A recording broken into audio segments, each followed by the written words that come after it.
এই যে আমার দুষ্টু মিষ্টি ভিউয়ার্স বন্ধুরা, যেহেতু আর একদিন পরেই বড়দিন, তাই ছোট্ট বড় সবাইকে জানাই আমার তরফ থেকে মেরি ক্রিসমাস। আর এই ক্রিসমাস ডে উপলক্ষে আজকে বানাবো ডিম ছাড়া নিরামিষ কেক, তাও আবার ঘরে থাকা বেশ কিছু অল্প উপকরণ দিয়ে।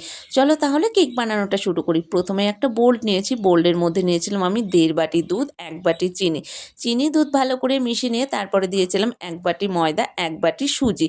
এবার এইগুলো ভালো করে মিশিয়ে নিয়ে দিয়েছিলাম আমি একটু ভেজে রাখা এলাচ গুঁড়ো আর একটু সাদা তেল। সমস্ত উপকরণ একসাথে মিশিয়ে নিয়ে উনান জ্বালিয়ে তারপরে উনানে কড়া বসিয়ে কিছুটা লবণ গরম হতে দিয়েছিলাম। এবার লবণ গরম হতে হতে একটা বাটিতে আরও একটু দুধ নিয়ে ওর ভেতরে 1 চামচ বেকিং সোডা আর 1 চামচ বেকিং পাউডার দিয়েছিলাম। তোমরা কিন্তু এইগুলোর জায়গায় ইনোও দিতে পারো। এবার বেকিং সোডা বেকিং পাউডার ওই ব্যাটারের মধ্যে দিয়ে দেবো আর দিয়েছিলাম একটু ড্রাই ফ্রুট।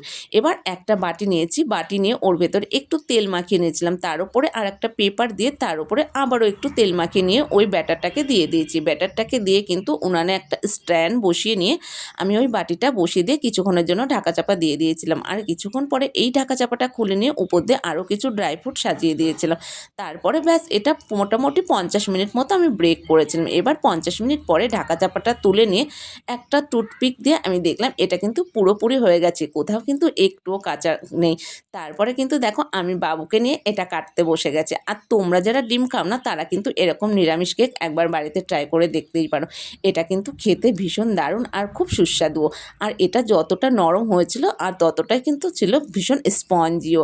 আর দেখো কেক বানানোটা পুরোপুরি কমপ্লিট হয়ে গেছে। আর ভালো লাগলো আমার চ্যানেলটাকে সাবস্ক্রাইব করে দিয়ে চলো, রাধে রাধে।